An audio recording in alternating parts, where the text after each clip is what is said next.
الفاتحة.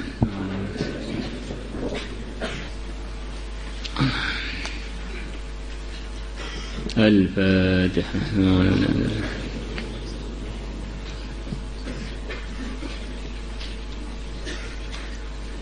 بسم الله الرحمن الرحيم.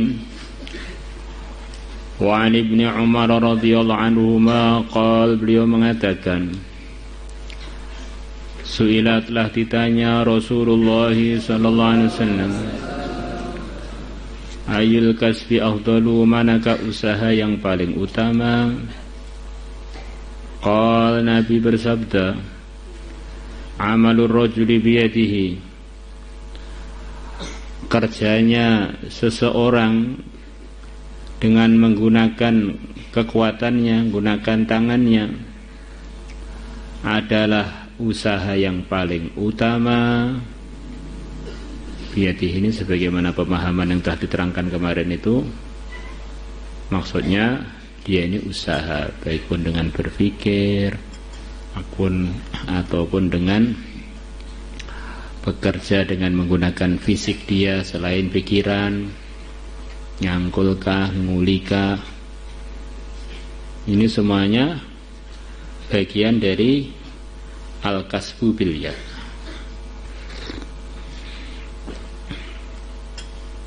Bahkan banyak jadi penjaga, walaupun hanya berdiri duduk itu juga ngamalur rajul biyadihi. Karena dengan sebab ada penjaga-penjaga itu terjadi macam-macam kebaikan, penertiban dan keamanan. Dengan sebab dia, maka dia dapat gaji dari itu. Wa kullu bai'in mabrurin, dan semua jual beli yang makbul, maksudnya yang benar menurut agama. Ya, semua usaha-usaha termasuk diantaranya jual beli itu bagian dari amalul yad juga. Atofnya ini bukan maksudnya lil mughayarah. Jadi maksudnya di sini dua-duanya walaupun berbeda bentuknya, sepertinya jual beli itu enggak menggunakan tangan kadang-kadang,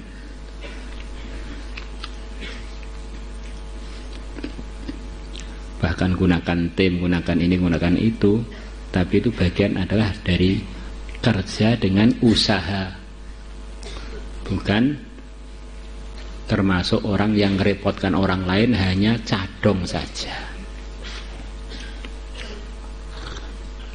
Jadi kesimpulannya, al-amalu bil yad itu kurang lebihnya dalam keterangan-keterangan, ya semua usaha, baik pun untuk mengajar ataupun kerja di pertanian sebagai pemiliknya, ataupun sebagai pekerjanya, atau sebagai penjaganya, atau dalam perdagangan, asalkan itu halal, itu semuanya adalah bagian amal bil yad, termasuk afdalu al-iktisab, paling utamanya kerja. Sudah diterangkan kemarin bahwa ada memang orang itu hidupnya itu tanpa kerja dicukupi oleh Allah. Contohnya ya para wanita secara umum dalam aturan Islam itu untuk dinafkahi, bukan untuk suruh kerja, karena dia sudah banyak kerepotan. Atau orang Islam, anak kita atau orang lain yang dia sedang belajar agama, walaupun sudah balik, ini termasuk tanggung jawab bareng-bareng untuk membiayai dia.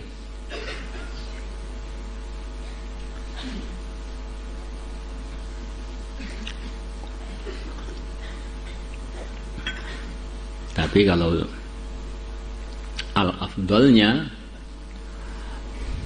orang itu kalau bisa sebagai orang yang bermakom kasab. Makomnya itu, posisi hidupnya itu untuk cari rezeki adalah dengan usaha. Kalau wiridan bagian dari usaha, Pak, ya sebesar-besarnya usaha wiridan. Karena minta langsung kepada yang punya, bagaimana enggak usaha? Nah.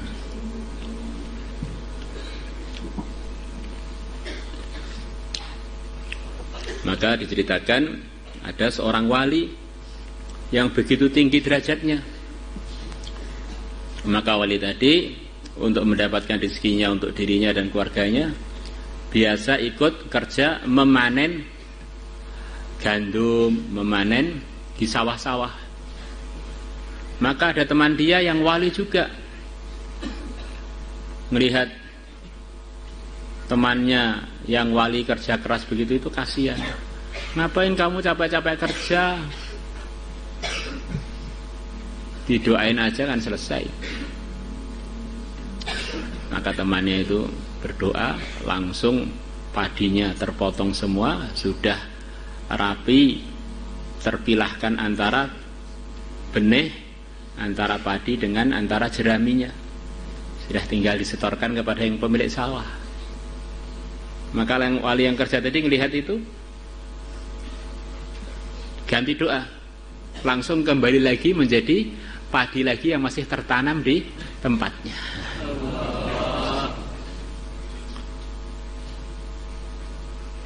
Maka temannya tadi bilang, kenapa kok kamu kembalikan? Kamu itu wali males. Saya ini memang pengen berkeringat demi mencari rezeki yang halal. Kalau hanya seperti begitu saya bisa, saya pengen gitu. Maka wali-wali besarnya umat ini, yaitu Khulafaur Rasyidun, doanya tertinggi dalam kemakbulan. Tetapi beliau ini adalah contoh. Maka beliau semuanya adalah orang yang punya pekerjaan. Biar gak jadi alasan orang-orang yang jos, perasaannya ini sudah wali tertinggi. Itu wali yang rendah, wali-wali males. Wali-wali yang tinggi itu justru ada kerjanya.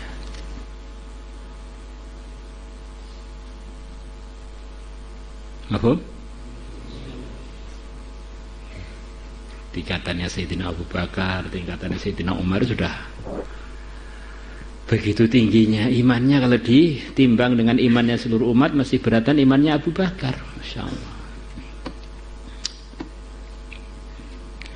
Wa kharraja Tabarani bi isnadi an Ibnu Umar radhiyallahu anhu an Nabi sallallahu alaihi wasallam. Qal, beliau bersabda, Inna Allah, sungguhnya Allah yuhibbul mu'minal muhtarifa, mencintai orang iman al-muhtarifa, yang bekerja, yang punya pekerjaan. Itulah diantara yang dicari oleh para aulia yang pengen jadi wali derajat tinggi.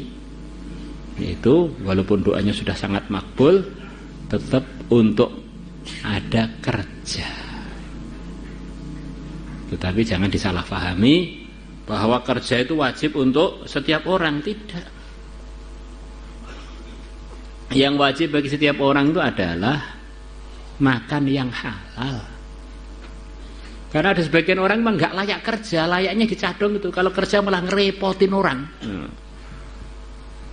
Suruh ikut nukang, malah ngerusakkan ini, ngerusakkan itu. Suruh jadi kuli, malah ngerusakkan alatnya. Ada tipe-tipe orang itu yang malah cocoknya itu dicadong aja.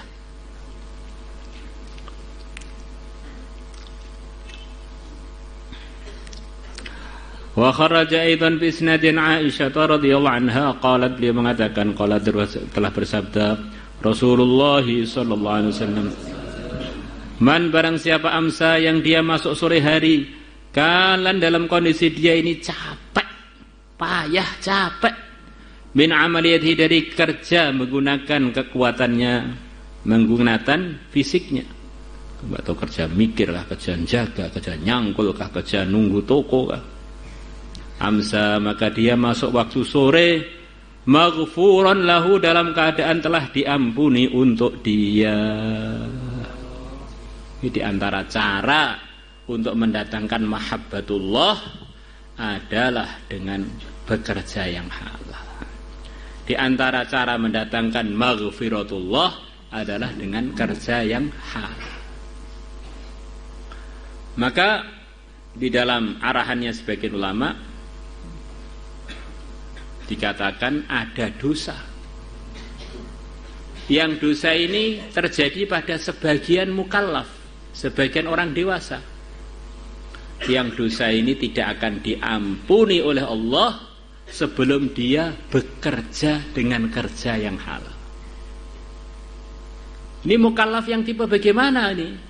Mukallaf yang memang seharusnya dia ini bekerja.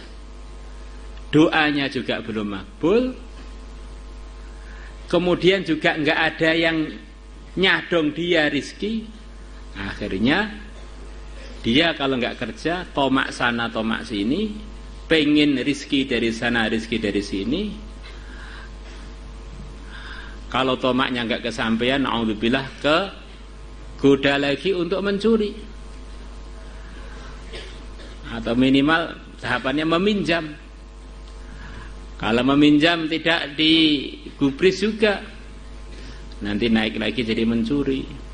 Ini kalau mencuri sudah perasaannya kurang juga, ngapain sembunyi-sembunyi, lama-lama merampok.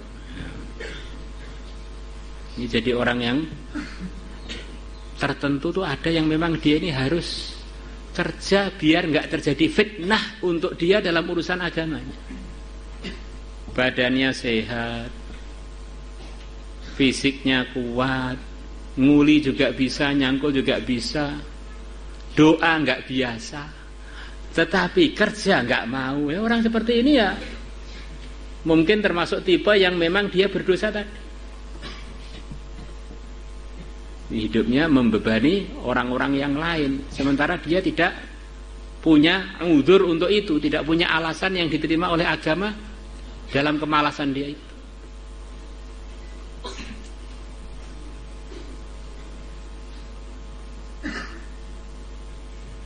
Itulah diantara orang yang disebutkan dalam sebuah hadis datang di masjidnya Nabi minta bantuan pada Nabi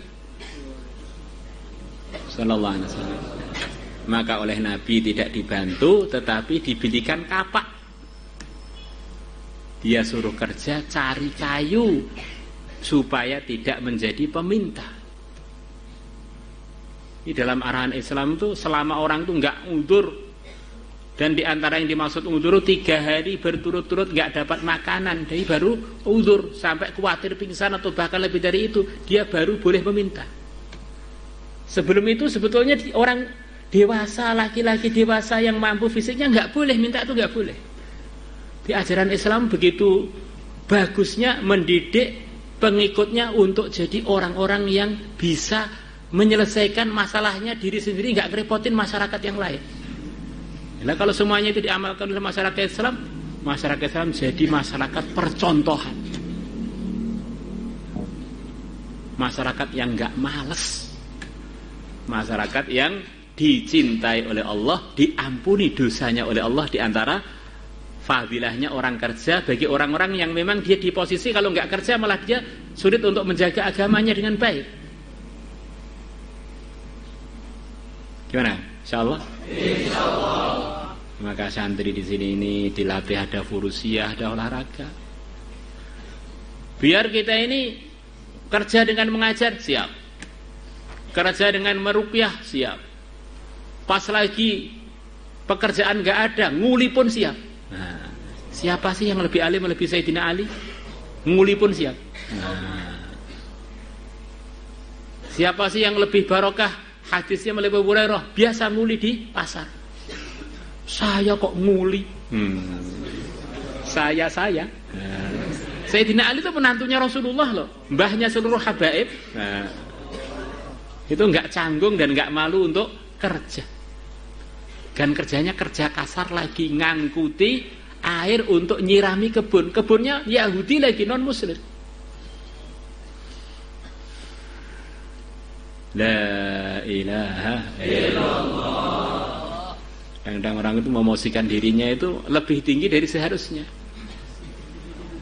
Tingginya hanya 150, dia bilang tinggi saya ini 15 meter. Nah, ya akhirnya semua orang sepakat dia ini otaknya perlu diperbaiki, masukkan bengkel, masukkan ke Solo sana. Ini dalam urusan agama, perkara itu yang halal itu seharusnya kita nggak malu. Kok kita malu berarti ada masalah dalam keyakinan, dalam pandangan yang benar.